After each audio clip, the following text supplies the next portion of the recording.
Imagine being able to precisely control microscopic droplets. And not with, complex, clunky machinery, but maybe with something as simple as a battery. Right. And what if these tiny droplets could carry precious cargo? Things like medicines, maybe perfumes, and even mimic fundamental processes happening inside our own bodies. It really does sound like something out of science fiction, doesn't it? It absolutely does. But today, we're taking a deep dive into a really groundbreaking scientific paper. It's titled Manipulation of Coacervate Droplets with an Electric Field. Okay. And our mission really is to unpack how these researchers took these naturally unstable, uh, membraneless biological droplets Nebulous. and Yeah. turned them into versatile, electrically controllable carriers. And this, well, it opens doors to incredible new possibilities. Medicine, manufacturing, maybe even our basic understanding of life itself. So we're going to explore what these coacervates actually are, the really clever trick they use to stabilize them, Hmm? and how surprisingly low electric fields can be used to steer them individually, or maybe assemble them into complex structures. Exactly. And all this fascinating info, it comes from a research paper by Aman Agrawala, Jack F. Douglas, Matthew Terrell, and Alamgir Karim.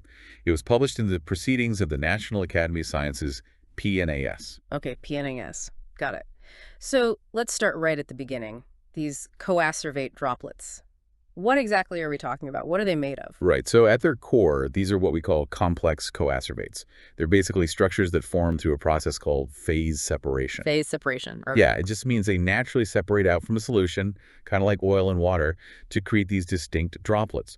And they're primarily made from highly charged biopolymers. Biopolymers, like biological molecules. Exactly. You can also call them polyelectrolytes. Think of them as long, flexible chains of molecules, and each chain carries a tiny electrical charge. Ah, the charge is key. It is. It's these charges that allow them to interact and, form these unique droplet structures. And the paper calls them membraneless.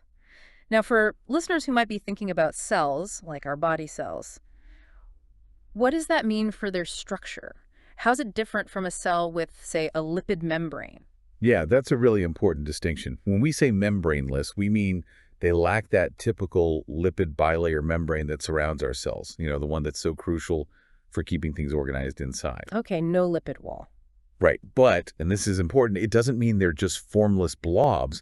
They absolutely have a distinct boundary, an interfacial layer. It's just not made of lipid like a cell membrane. It's what holds them together. Got it. So they have an interface, just a different kind. Yeah. Now, thinking beyond the lab, do these droplets actually, do things in our bodies? Are they part of everyday biology? Or absolutely. And that's what's truly fascinating here. They're incredibly common, ubiquitous even, in living systems. Really? Yeah, they underlie numerous biological structures and processes that are essential to life. You can almost think of them as natural organelles or condensates inside our cells.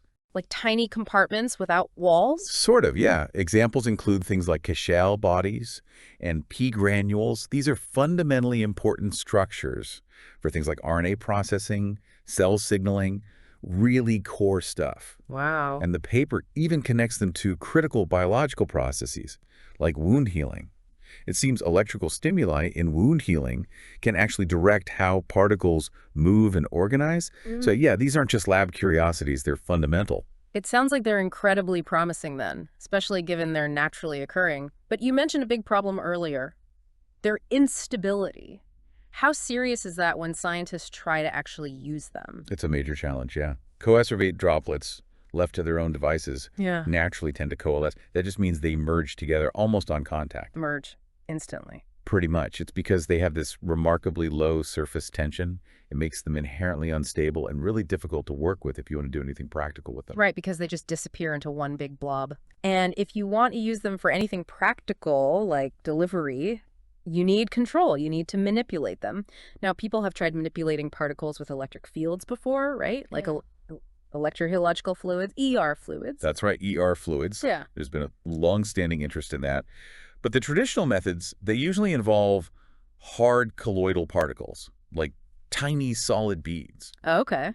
And they require very high field strengths. We're talking like 1 to 10 kilovolts per centimeter, really high voltage. Whoa, kilovolts per centimeter. That sounds intense. Definitely not something you'd want near delicate biological stuff. Precisely.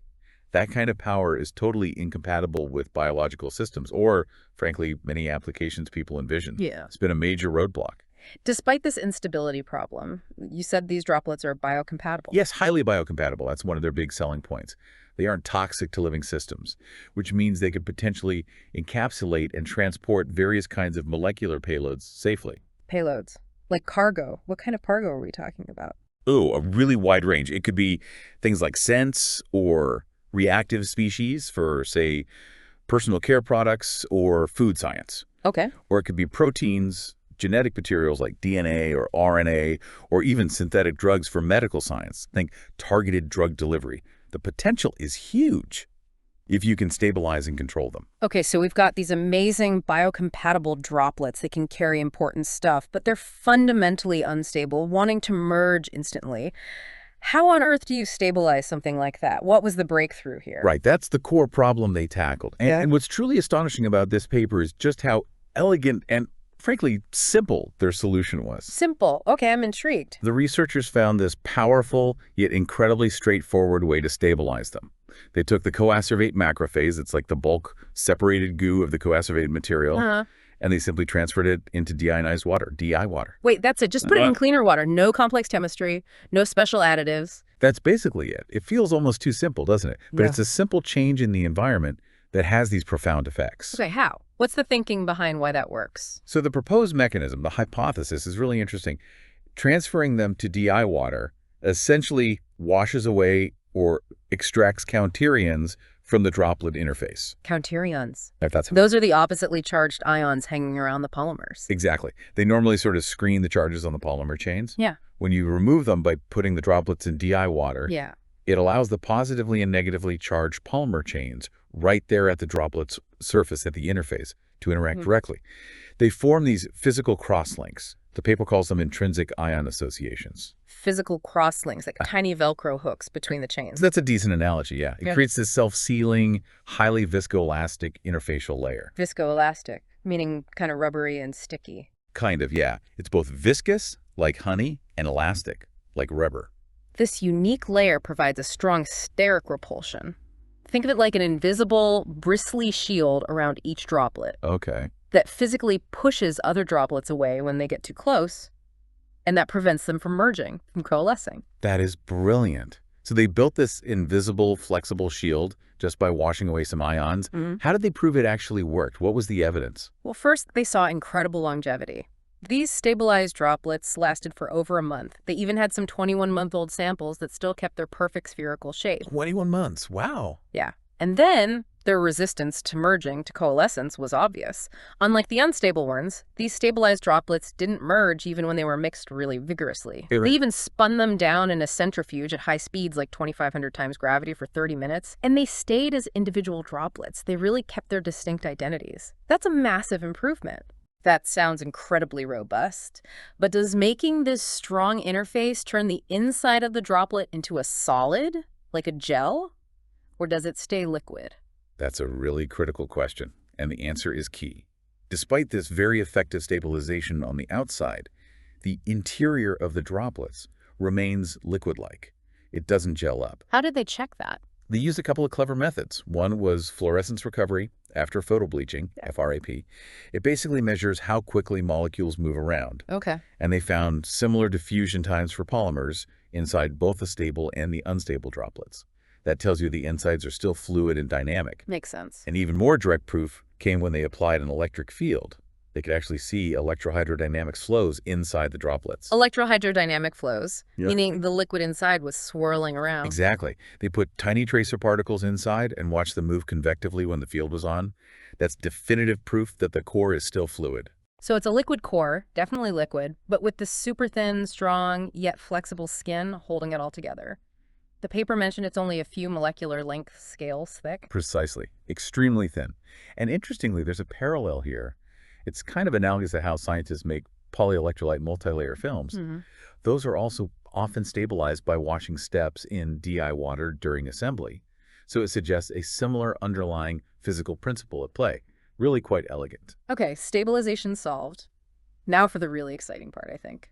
Playing with power, or maybe playing with low power. If they're stable, how controllable are they? What kind of energy does it actually take? This is where it gets really fascinating. Hmm. The core discovery here is that these stabilized coacervate droplets are highly polarizable. They respond strongly to electric fields, Okay. and they can be precisely manipulated with remarkably low voltage electric fields. We're talking on the order of just 10 volts per centimeter. Hold on, 10 V-centimeter, just 10. How does that compare? Uh, Well, you mentioned the ER fluids needed kilovolts earlier. Exactly. That's the kicker. It's 2 orders of magnitude smaller, 100 times less voltage. Compare 10 V-centimeters to 1,000 or 10,000 V-centimeters needed for conventional ER fluids. Wow, that's a huge difference. It's a massive advantage. That low field strength is a total game changer, especially when you think about biological applications where high voltage would just fry everything. You could potentially run this with a simple 9-volt battery. Incredible. So, how did they show this control? Could they actually steer individual droplets? Absolutely. Using direct current DC fields, they demonstrated really precise control over individual droplets. Okay. When they applied a DC field, a single droplet would just move along a nearly straight path, following the direction of the field. And predictably. Very predictably. Their speed, their velocity, depended linearly on how strong the field was and also on the droplet size. Bigger droplets move faster. And this wasn't just the fluid pushing them, it was the droplet itself responding individually. Amazing. They even took it a step further, using 2 separate electric fields, set up at right angles, orthogonal to each other. Yeah. They could control the droplet's movement in 2 dimensions, on a 2D plane. They could literally steer them along predefined paths. They famously used this to write the letters UH, using a 10 micrometer diameter droplet. They wrote letters. With a tiny liquid droplet steered by low voltage, that's incredible precision. Isn't it? For such tiny, delicate structures, it really shows the level of control they achieved. Okay, so that's DC for individual control. What happens when they use alternating current AC fields? How do the droplets behave then, like as a group? Right, so with an oscillating AC electric field, things get collective. The droplets start to assemble themselves into these beautiful pearl-like droplet chains. Pearl chains, how does that happen? It's due to dipolar interactions. The field polarizes the droplets, making them act like tiny magnets, and they attract or repel each other based on their position relative to the field lines. Yeah. There's actually a critical angle, around 55 degrees, that determines whether they attract or repel. Fascinating. And are these chains permanent? Like once they form, do the droplets fuse together? Or can you break them apart again? No, they don't fuse permanently, and that's crucial. When you turn the electric field off, the chains just disassemble. The droplets disperse back into the solution, almost randomly distributed again. So it's reversible. Completely reversible. It effectively self-heals the suspension. And remember that viscoelastic interface. It allows the droplets to deform a bit when they're pushed together in the chain, but they don't permanently merge, even at reasonably high field strengths. They bend but don't break, essentially. Pretty much, although they did note that at very high fields, some larger droplets might merge into giant ones, but mostly they maintain their integrity. And can the chains themselves move? Or do they just form in place? They can move by applying an AC field but adding a DC bias on top of it. Okay. They could get the entire chain to move collectively. It looked like a kind of worm-like motion. Really interesting dynamics. Wow. And how quickly do these chains form? It's instant? It's not instant. The process of chain formation, it's actually limited by diffusion, how fast the droplets randomly bump into each other to get close enough to interact. Right, diffusion limited. And the speed of chain growth, the kinetics, depends strongly on both the amplitude, how strong the voltage is, and the frequency of that AC field. Generally, they grow faster at higher field strengths and also faster at higher frequencies, but only up to a certain point, an optimum frequency. An optimum, okay. Why is that? It seems to be a balance related to how quickly the ions around the droplets can respond to the rapidly changing field. Too fast. And they can't keep up effectively. Interesting. So it's a very controlled, tunable process. And the paper mentions something about how the chains grow over time, a coarsening exponent. Ah, yes, the coarsening exponent. They measured how the average chain length grew over time, and they found it followed a power law with an exponent of about 0.58. Okay, 0.58. Does that number mean anything specific? What's really striking is that this value, 0.58 plus or minus a bit, is remarkably similar to findings in completely different physical systems. For instance, studies looking at how rod-like particles cluster together when you put them in an electric field. So different particles, different setup, but the same growth pattern. Exactly. It suggests there might be some underlying, more universal physics governing how these things assemble under electric fields, not just something specific to these coacervates. It connects it to broader principles. That's really neat. Okay, this all sounds quite revolutionary. The stability, the low voltage control, the chain formation. But let's bring it back to the bigger picture. What does this really mean for us? What are the major applications, the implications of this work? Well, connecting all these pieces, these stable, field-responsive coacervate droplets look incredibly promising as carriers for encapsulating, transporting, and maybe delivering all sorts of cargoes. Right, the payloads we talked about. Exactly.